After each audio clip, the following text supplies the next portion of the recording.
sahabat belajar ID. Kali ini kita akan membahas mengenai aplikasi Erapor Kurikulum 2013 jenjang SMP tahun 2022-2023. Sebelum kita mulai, Bapak Ibu semuanya bisa melihat tampilannya seperti ini. Ya, tampilannya seperti ini. Kemudian di sini ada pengguna, kemudian di sini ada password. Untuk pengguna, Bapak Ibu bisa masukkan, untuk yang guru honor masukkan nama lengkap tanpa spasi, kemudian passwordnya 1-6.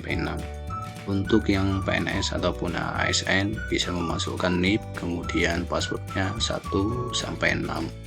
Kemudian Bapak Ibu, setelah itu kita pilih masuk. Kemudian sebelum kita mulai, beginilah penampilan dari Erapor untuk guru mata pelajaran ya. Untuk login guru mata pelajaran tampilannya seperti ini. Oke Bapak Ibu, sebelum kita mulai, Bapak Ibu bisa melihat di sini ada menu-menu ya. Saya akan perkenalkan dulu, ada menu ubah password. Bapak Ibu bisa melakukan ubah password di sini. Misalkan Bapak Ibu mau merubah passwordnya apa saja. Setelah Bapak Ibu masukkan di sini ya, misalkan 1, 2, 3 dan seterusnya, kemudian baru dilakukan simpan. Setelah itu Bapak Ibu, tab yang berikutnya ada data kompetensi dasar.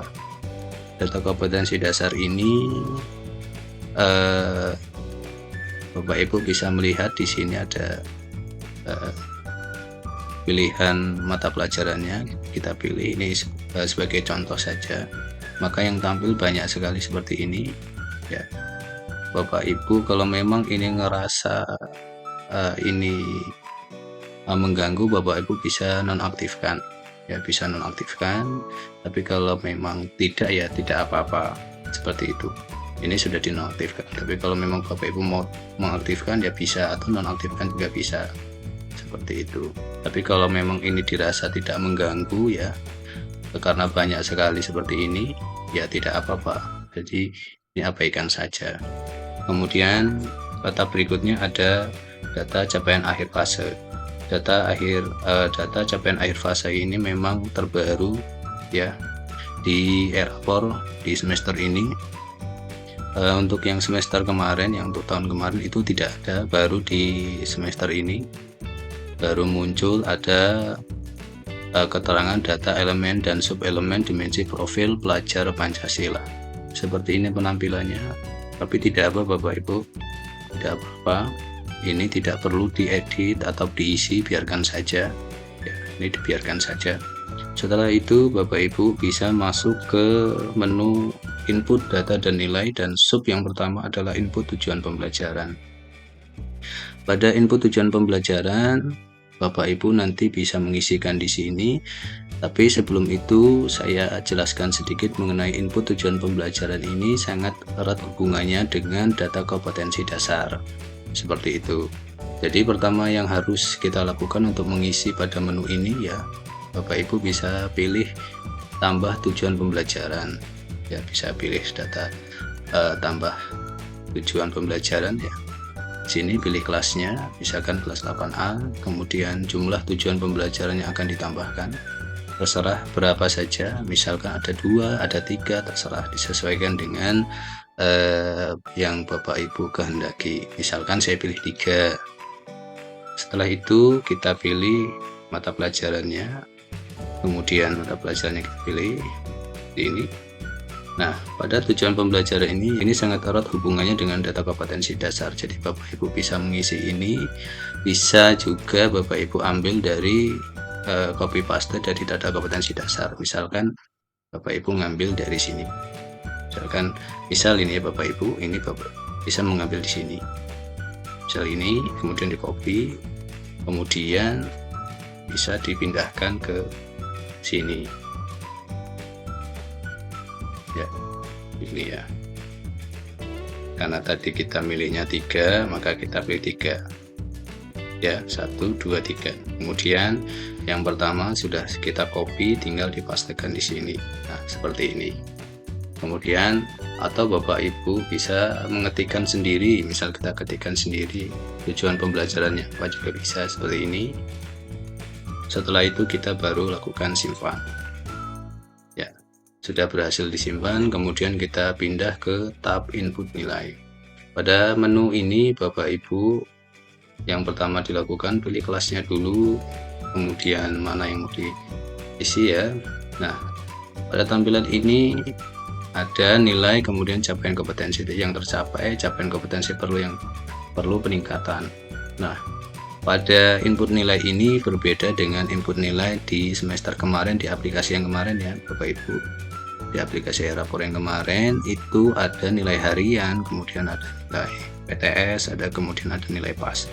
Pada e-rapor semester ini Bapak Ibu di sini hanya menginputkan satu nilai saja. Nilai ini adalah nilai sumatif, yang artinya adalah nilai ini berasal dari hitungan ya, perhitungan dari nilai harian, kemudian nilai PTS, kemudian sudah jadi nilainya baru dimasukkan pada aplikasi ini. Misalkan kita masukkan nilainya ya, misalkan anak ini mendapatkan nilai 80, kemudian anak ini misalkan mendapatkan nilai 70 misalkan. Dan 70.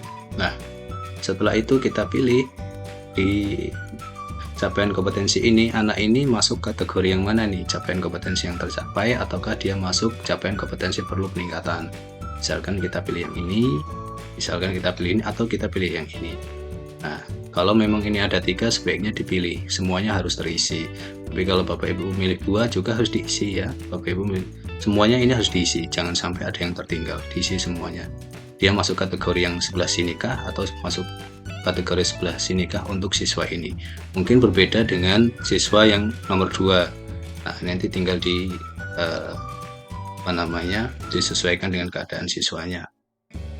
Seperti ini kita pilih. Anggap ini sudah diisi semua untuk siswanya. Setelah itu baru kita lakukan simpan. Nah, oke, ini nilai sudah berhasil diisi. Nah, selain pengisian pada aplikasi e-rapor ini juga bisa dilakukan dengan menggunakan import nilai. Import nilai itu formatnya Excel seperti tahun yang sebelumnya di aplikasi e-rapor. Juga ada import nilai. Nah, Bapak Ibu bisa lakukan di sini ya. Kita pilih import nilai. Setelah itu kita pilih kelasnya, kemudian mata pelajarannya, kemudian kita bisa pilih yang mana. Untuk yang download format kosong ini adalah merupakan isian untuk nilai yang di kelas tersebut yang belum dilakukan. Jadi masih kosong, belum melakukan penginputan nilai sama sekali di kelas tersebut. Tapi kalau yang format edit ini sudah melakukan pengisian, tapi misalkan baru sampai separuhnya saja, misalkan siswanya itu 1 sampai 30, Bapak Ibu baru mengisikan 16, misalkan 16 siswa, maka Bapak Ibu milih ini. Jadi nanti ketika kita download yang ini, kita tinggal melanjutkan saja. Setelah itu, setelah sudah di-download, kemudian kita isi, anggap sudah diisi, kemudian kita pilih di sini, kita pilih. Setelah itu, setelah kita pilih, sesuaikan dengan filenya ya, misalkan seperti ini, kita download ya, download, kemudian kita isi. Setelah kita isi, baru kemudian Bapak Ibu masukkan ke sini ya, kemudian upload nilai. Setelah upload nilai, Bapak Ibu bisa lanjut di proses deskripsi ini. Bapak Ibu, nilai yang tadi sudah di input sama kita itu masuk semuanya pada kolom nilai, kemudian pada kolom capaian kompetensi yang tercapai, capaian kompetensi yang perlu dipeningkatan sesuai dengan pilihan yang kita pilih di input nilai tadi. Setelah itu baru kita lakukan simpan ya. Untuk guru mata pelajaran sudah selesai, secara otomatis nilai sudah dikirim ke admin atau server di sekolahan Bapak Ibu. Oke, demikian ya Bapak Ibu untuk cara pengisian nilai di aplikasi e-rapor tahun 2022-2023. Oke, itu saja. Salam sehat dari kami, Belajar IT.